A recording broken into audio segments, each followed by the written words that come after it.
एक समय ऐसा था जब भारतीय न्याय प्रणाली को बेहद सुस्त बताया जाता था। मुकदमों पर मुकदमे और तारीख पर तारीख भारतीय न्याय व्यवस्था की पहचान बन गई थी। लेकिन अब समय और स्थितियां बदल रही हैं। अब न्याय विभाग, पुलिस और अभियोजन पक्ष द्वारा प्रभावी पैरवी के जरिए न केवल आम जनमानस को त्वरित और सटीक न्याय मिल रहा है, बल्कि टेक्नोलॉजी ने न्याय प्रणाली में तमाम चीज़ों को बेहद आसान और भरोसेमंद भी बना दिया है। बदलती व्यवस्था का एक सजग उदाहरण हाल ही में आए एक फैसले में देखने को मिला है। नेपाल राष्ट्र की रहने वाली पीड़िताओं को जिला एवं सत्र न्यायालय द्वारा 10 महीने के भीतर न्याय मिला है। दरअसल उत्तर प्रदेश के बलरामपुर जिले के जिला एवं सत्र न्यायालय की एक विशेष अदालत ने नेपाली लड़कियों के साथ हुए सामूहिक दुष्कर्म के मामले में दोषी पाए जाने पर 3 युवकों को आजीवन कारावास तथा एक युवक को 7 वर्ष की सज़ा जुर्माने के साथ सुनाई है। अपर शासकीय अधिवक्ता और इस मुकदमे की पैरवी करने वाले पवन कुमार शुक्ल बताते हैं, हरैया थाना के भारत नेपाल सीमा से सटे मणिपुर बाजार के जंगल के रास्ते सामान खरीदने आ रही 2 नेपाली लड़कियों को पकड़कर 4 लोगों ने सामूहिक दुष्कर्म की घटना को अंजाम दिया था, जिसकी शिकायत लड़कियों ने अपने घर जाकर परिजनों से की थी। परिवार वालों ने मामले की जानकारी नेपाल पुलिस को दी। नेपाल पुलिस के द्वारा हरैया सतघरवा थाना क्षेत्र में 26 जून 2022 को 4 लोगों के खिलाफ अभियोग पंजीकृत कराया गया था। 4 लोगों में चंदर उर्फ रामचंद्र, राजेंद्र पासवान, राकेश पासवान और पिंटू के खिलाफ विभिन्न धाराओं में अभियोग पंजीकृत किया गया था। पुलिस ने चारों आरोपियों को कुछ ही दिनों में गिरफ्तार कर पीड़िताओं का मुकदमा विशेष पॉस्को न्यायालय में सुनवाई के लिए विचाराधीन करवाया था।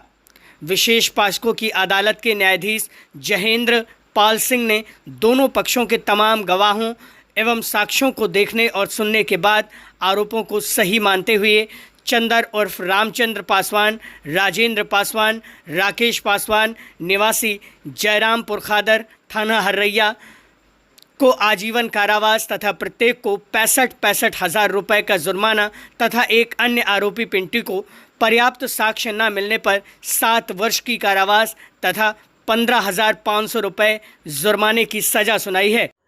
एक मुकदमा अपराध संख्या 105/22 थाना हरैया में पीड़ित वादनी नेपाल राष्ट्र की थी, जिसके द्वारा तहरीर दी गई, जिस पर मुकदमा पंजीकृत आईपीसी की धाराओं में व पॉक्सो की धाराओं में हुआ, जिसमें 4 अभियुक्त थे। 3 को आजीवन कारावास 65,500 रुपये का जुर्माना व एक को 7 वर्ष का कारावास और 15,500 रुपये का जुर्माना हुआ।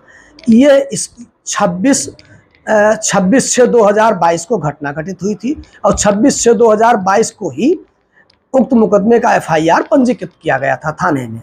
16/9/22 को माननीय न्यायाधीश पॉक्सो एक्ट महोदय के न्यायालय में सभी अभियुक्तों के विरुद्ध आरोप विरचित हुए। आरोप विरचित होने के उपरांत मैं शासकीय अधिवक्ता पॉक्सो 13 साक्ष्यों को परीक्षित कराया। फिर दिनांक 20/7/2023 को उपरोक्त मुकदमे में माननीय न्यायालय द्वारा आदेश पारित किया गया, जिसमें सभी अभियुक्तों को सजा मिली।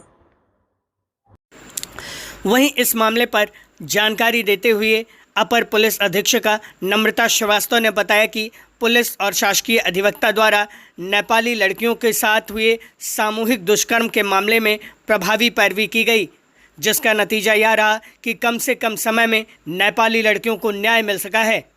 सामूहिक दुष्कर्म जैसे जघन्य अपराधों के आरोपियों को न केवल त्वरित सुनवाई करते हुए पॉस्को न्यायालय द्वारा त्वरित रूप से दोष सिद्ध करते हुए उन्हें सज़ा सुनाई गई, बल्कि अब इस तरह की सज़ा लोगों के बीच नज़ीर पेश कर रही है। हमारी कोशिश रहेगी कि अन्य मामलों में भी इसी तरह लोगों को त्वरित और स्पष्ट न्याय।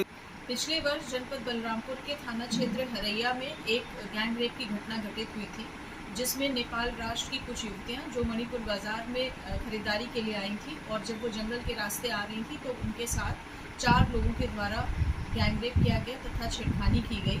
उक्त घटना का तत्काल संज्ञान लेते हुए अभियोग पंजीकृत किया गया, जिसमें 4 लोगों की गिरफ्तारी हुई। समस्त साक्ष्य संकलन करके माननीय न्यायालय में 4 लोगों के विरुद्ध आरोप पत्र प्रेषित किया गया था और तब से ही लगातार प्रभावी पैरवी करते हुए माननीय न्यायालय के द्वारा इसमें हम लोगों ने लगातार पैरवी की और सभी साक्ष्यों को, सभी गवाहों को समय से न्यायालय में प्रस्तुत किया गया, जिसके क्रम में कल माननीय न्यायालय द्वारा 4 लोगों को सजा सुनाई गई, जिसमें 3 अभियुक्तगणों को, जिसमें चंदर, राजेंद्र और राकेश पासवान है, इनको आजीवन कारावास तथा 65,000 रुपये का अर्थदंड लगाया गया है तथा एक अभियुक्त पिंटू को 7 वर्ष का कारावास तथा 15,000 रुपये दंड लगाया गया है।